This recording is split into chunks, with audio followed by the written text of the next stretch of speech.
লাজুর সঙ্গে সুদেবের ডিভোর্স করানোর জন্য যেন একরকম মরিয়া হয়ে উঠেছে অনুভব, আর সেই বিষয়টাই এবার আগুনের মতো ছড়িয়ে দিল বনলতা।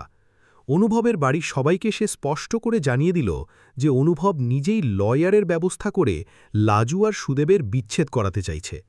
কথাটা শুনে ঘরের পরিবেশ মুহূর্তেই ভারী হয়ে যায়। তখনই শর্মিলা রাগে আর হতাশায় বলে ওঠে, কেন রে বাবা, তুই সবসময় কেন শুধু লাজুকেই নিয়ে ভাবিস? তুই কি ভুলে গেছিস লাজু অন্য একজনের স্ত্রী ছিল? তোর সঙ্গে ওর কোনো সম্পর্ক হতে পারে না। তুই যেটা করছিস সেটা একদম ভুল। কিন্তু অনুভব যেন আর কারো কথা শুনতেই রাজি নয়। ঠান্ডা গলায় সে বলে, হয়ে গেছে বলা, আর কত বলবে? এসব শুনে এখন আর কোনো লাভ নেই। আমি এসব নিয়ে আর কথা বলতে চাই না। তার কথায় বনলতার রাগ আরও বেড়ে যায়। সে কটাক্ষ করে বলে, তুমি কেন শুনবে? তোমার তো শুধু লাজুকে নিয়ে ভালো ভালো কথাই শুনতে ইচ্ছে করে। আমাদের কথা তোমার কখনোই ভালো লাগে না। এবার অনুভব নিজের রাগ সামলাতে না পেরে বলে ওঠে, তুমি কিভাবে কথা বলছো বনলতা? তোমার কি কোনো অধিকার আছে এসব বলার? একটা কথা মনে রেখো, লাজুর আজকের অবস্থার জন্য সবচেয়ে বেশি দায়ী তুমি। কথাগুলো শুনে বনলতা চুপ করে গেলেও তার চোখে মুখে স্পষ্ট জেদ ফুটে ওঠে। অন্যদিকে শর্মিলা আবার অনুভবকে বোঝানোর চেষ্টা করে, দেখ কৃষ্ণ, এসব ঝামেলায় জড়িয়ে নিজের জীবনটা নষ্ট করার কোনো মানে হয় না। তুই যদি নিজেকে সামলাতে পারতিস তাহলে আজ এই পরিস্থিতি আসতো না। কিন্তু অনুভবের কাছে যেন এই ঝামেলাগুলোই সবচেয়ে গুরুত্বপূর্ণ, কারণ তার মনে একটাই কথা ঘুরছে, লাজু আর সুদেবের ডিভোর্স হয়ে গেলেই তার পথ একদম পরিষ্কার হয়ে যাবে। এদিকে লাজুর মনটাও ভীষণ অস্থির। অনেক কষ্ট নিয়ে সে আবার কলেজে ফিরে যায়। কলেজে ঢুকতেই সবাই অবাক হয়ে তার দিকে তাকিয়ে থাকে। কেউ কেউ ফিসফিস করে বলতে থাকে, এই তো স্বামী মারা গেছে আর এখনই রঙিন জামা পরে কলেজে চলে এসেছে। কথাগুলো লাজুর কানে গেলেও সে মুখে কিছু বলে না।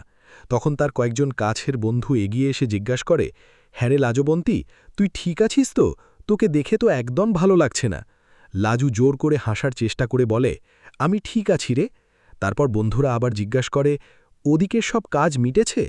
লাজু এবার একটু থেমে নিচু গলায় বলে, ওসব নিয়ে আর কিছু জিজ্ঞাসা করিস না। সত্যি বলতে এখন এসব নিয়ে কথা বলতে একদম ভালো লাগছে না। বন্ধুরা তখন তার হাতে কিছু নোটস তুলে দেয়। দেখ, তোর জন্য আমরা আগেই সব নোটস জোগাড় করে রেখেছি, এগুলো রাখ, তোর কাজে লাগবে।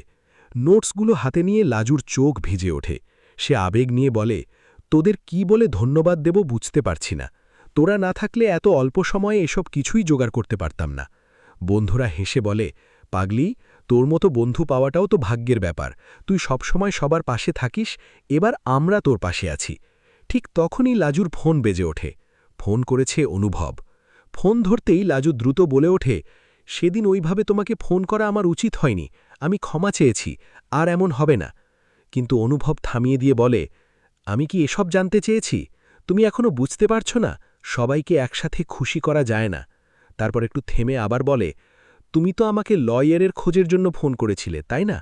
লাজু শান্ত গলায় বলে, হ্যাঁ, যদি কোনো ভালো লয়ারের নম্বর জানা থাকে তাহলে আমাকে পাঠিয়ে দিও, আমি নিজেই কথা বলে নেব।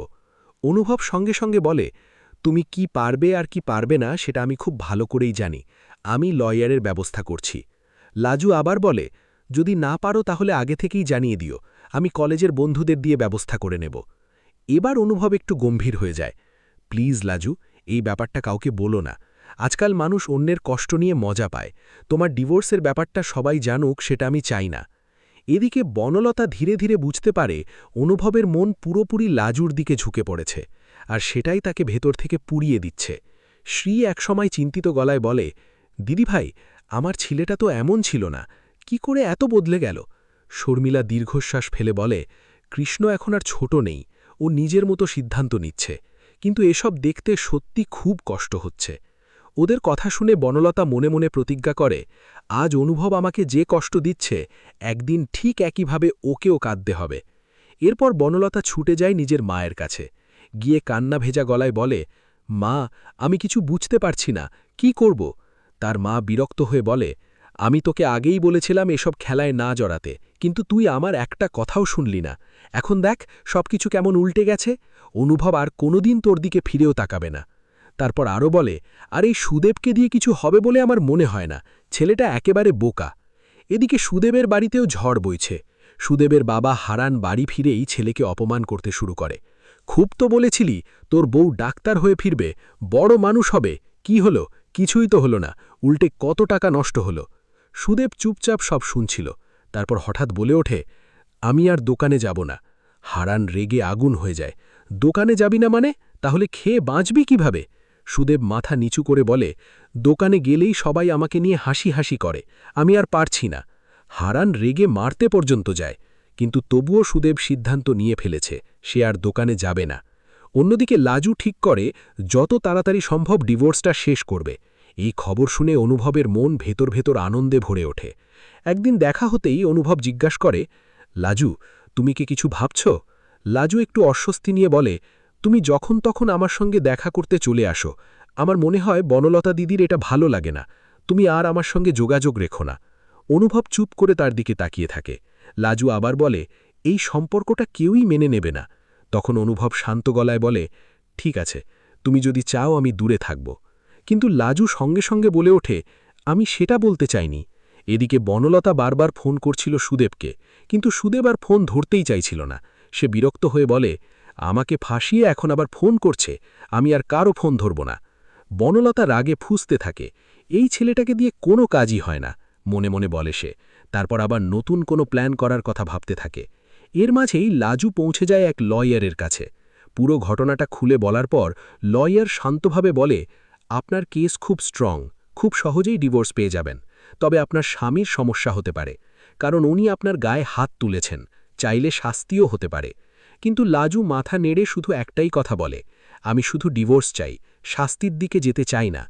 অন্যদিকে সুদেব এখনও বিশ্বাসই করতে পারছে না যে লাজু তাকে ছেড়ে চলে যেতে পারে।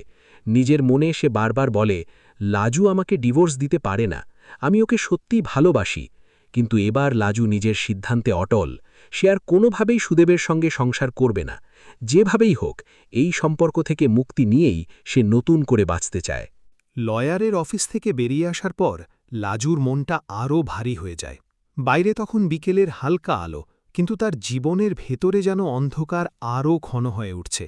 তবুও সে নিজেকে শক্ত রাখার চেষ্টা করে, কারণ এবার আর পিছিয়ে যাওয়ার সুযোগ নেই। অনেক অপমান, অনেক কান্না আর অনেক কষ্ট সহ্য করেছে সে। এবার নিজের জন্য বাঁচতে হবে। অন্যদিকে অনুভব গাড়ির ভেতরে বসে লাজুর অপেক্ষা করছিল। দূর থেকে লাজুকে বের হতে দেখেই সে গাড়ি থেকে নেমে আসে। লাজু একটু অবাক হয়ে বলে, তুমি এখানে? অনুভব হালকা হাসি দিয়ে বলে, তোমার সাথে একটু কথা ছিল। লাজু চারপাশে তাকিয়ে নিচু গলায় বলে, এভাবে বারবার আমার সামনে এসো না, কেউ দেখে ফেললে আবার নতুন সমস্যা হবে। অনুভব বলে, মানুষ তো যাই হোক কথা বলবেই, তুমি কি সারা জীবন শুধু মানুষের ভয় নিয়েই থাকবে? লাজু কিছুক্ষণ চুপ করে থাকে, তারপর ধীরে বলে, ভয় মানুষের কথার না, ভয় হচ্ছে নতুন করে কাউকে বিশ্বাস করার।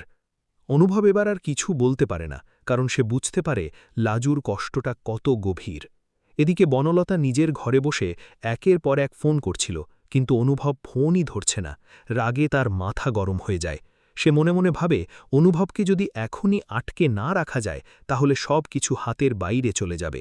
ঠিক তখনই বনলতার মাথায় একটা নতুন প্ল্যান আসে। সে সরাসরি চলে যায় সুদেবের কাছে। সুদেব তখন ঘরের এক কোণে চুপচাপ বসেছিল, চোখে মুখে হতাশা আর রাগ দুটোই স্পষ্ট। বনলতাকে দেখে সে বিরক্ত গলায় বলে, আবার কেন এসেছ? বনলতা এবার নরম গলায় বলে, আমি তোমার শত্রু না সুদেব, আমি শুধু চাই লাজু তোমার কাছেই ফিরে আসুক। সুদেব তাচ্ছিল্যের হাসি দিয়ে বলে, এখন এসব বলে লাভ কি? লাজু তো ডিভোর্সের জন্য লয়ার পর্যন্ত ঠিক করে ফেলেছে। বনলতা তখন আরও কাছে গিয়ে বলে, যদি আমি বলি এখনও সব শেষ হয়নি? সুদেব অবাক হয়ে তার দিকে তাকায়। বনলতা ধীরে ধীরে বলে, লাজুর জীবনে এখন অনুভব ঢুকে গেছে, আর অনুভবকে সরাতে পারলেই লাজু আবার তোমার কাছে ফিরে আসবে। এই কথা শুনে সুদেবের চোখ রাগে লাল হয়ে যায়। সে বলে, অনুভব আমার সংসার ভাঙছে, আমি ওকে ছাড়ব না। বনলতা মনে মনে হাসে, কারণ সে বুঝতে পারে সুদেবকে উস্কে দিতে সে সফল হয়েছে। এদিকে বাড়িতে শর্মিলা খুব চিন্তায় পড়ে যায়। অনুভব দিন দিন আরও বদলে যাচ্ছে, কারও কথা শুনছে না, খাওয়া দাওয়া ঠিকমতো করছে না, সারাক্ষণ শুধু লাজুর কথাই ভাবছে। একসময় শর্মিলা অনুভবকে ডেকে বলে, বাবা, তুই কি সত্যিই লাজুকে ভালোবেসে ফেলেছিস? প্রশ্নটা শুনে অনুভব কিছুক্ষণ চুপ থাকে, তারপর ধীরে বলে, জানি না মা, তবে ওকে কষ্টে দেখতে আমার খুব কষ্ট হয়। শর্মিলা দীর্ঘশ্বাস ফেলে বলে, কিন্তু এই পথে গেলে তো আরও ঝামেলা বাড়বে। অনুভব শান্ত গলায় বলে, কিছু সম্পর্ক মানুষ চাইলেও এড়িয়ে যেতে পারে না মা। অন্যদিকে কলেজে লাজুকে নিয়ে আবার নানা কথা শুরু হয়। কেউ কেউ ইচ্ছে করে কটাক্ষ করতে থাকে। একজন মেয়ে বলে, স্বামী মরতেই নতুন মানুষের সাথে ঘোরা শুরু করেছে, দেখেছিস? কথাটা শুনে লাজুর চোখে জল চলে আসে, কিন্তু সে কাউকে কিছু বলে না। তার এক বান্ধবী তখন রেগে গিয়ে বলে, কারো জীবন সম্পর্কে না জেনে কথা বলবি না। লাজু বন্ধুর হাত চেপে ধরে বলে, থাক, ওদের কিচ্ছু বলিস না, মানুষ সবসময় বিচার করতে ভালোবাসে। ঠিক তখনই লাজুর ফোনে একটা মেসেজ আসে। অনুভব লিখেছে, তোমার জন্য একটা খবর আছে, আজ সন্ধ্যায় দেখা করতে পারবে? লাজুর বুক ধক করে ওঠে। সে অনেক ভেবে ছোট্ট করে রিপ্লাই দেয়, কি খবর? অনুভব লেখে, লয়ার সব কাগজ তৈরি শুরু করে দিয়েছে। মেসেজটা দেখে লাজুর হাত কেঁপে ওঠে। তার মনে হয় সত্যিই হয়তো এবার সব বদলে যাবে। সন্ধ্যায় একটা শান্ত ক্যাফেতে দেখা হয় দুজনের। অনুভব কাগজগুলো এগিয়ে দিয়ে বলে, আর বেশি সময় লাগবে না। লাজু কাগজগুলোর দিকে তাকিয়ে থাকে, তারপর হঠাৎ বলে, তুমি এত কিছু কেন করছো আমার জন্য? অনুভব কিছুক্ষণ চুপ থেকে বলে, কারণ তোমাকে এভাবে ভেঙে যেতে দেখতে পারি না। কথাটা শুনে লাজুর চোখে জল চলে আসে। সে মুখ ঘুরিয়ে নেয়। ঠিক তখনই দূর থেকে কেউ মোবাইলে তাদের ছবি তুলে নেয়, কিন্তু কেউই সেটা খেয়াল করে না। সেই ছবিগুলো কিছুক্ষণের পরেই পৌঁছে যায় বনলতার কাছে। ছবি দেখে বনলতার মাথা যেন ঘুরে ওঠে। রাগে তার হাত কাঁপতে থাকে। সে বলে, তাহলে সত্যিই আমার সন্দেহ ঠিক ছিল। পরদিন সকালেই বনলতা সেই ছবি নিয়ে পৌঁছে যায় অনুভবের বাড়িতে। সবার সামনে ছবিগুলো দেখিয়ে বলে, দেখুন আপনার ছেলে কি করছে। শর্মিলা অবাক হয়ে যায়। শ্রীও অবাক হয়ে ছবিগুলোর দিকে তাকিয়ে থাকে। ঠিক তখনই অনুভব ঘরে ঢোকে। বনলতা ছবিগুলো তার সামনে ছুঁড়ে ফেলে বলে, এবার বলো, তোমার আর লাজুর মধ্যে কিছু নেই? অনুভব ছবিগুলোর দিকে তাকিয়ে শান্ত গলায় বলে, হ্যাঁ, আমি লাজুর পাশে আছি, কারণ ওর পাশে দাঁড়ানোর মতো আজ কেউ নেই। বনলতা চিৎকার করে বলে, তাহলে আমার কি হবে? অনুভব এবার কঠিন গলায় বলে, তুমি নিজের কাজের ফল পাচ্ছ বনলতা। কথাটা শুনে বনলতার চোখ দিয়ে জল গড়িয়ে পড়ে, কিন্তু তার ভেতরের রাগ আরও ভয়ঙ্কর হয়ে ওঠে। অন্যদিকে সুদেবও ছবিগুলো দেখে পুরোপুরি নিয়ন্ত্রণ হারিয়ে ফেলে। সে চিৎকার করে বলে, লাজু শুধু আমার, অন্য কারো না। তারপর রাগের মাথায় সে সিদ্ধান্ত নেয়, আজই লাজুর সাথে দেখা করবে। রাতের দিকে হঠাৎ লাজুর বাড়ির সামনে এসে হাজির হয় সুদেব। দরজায় জোরে জোরে ধাক্কা দিতে থাকে।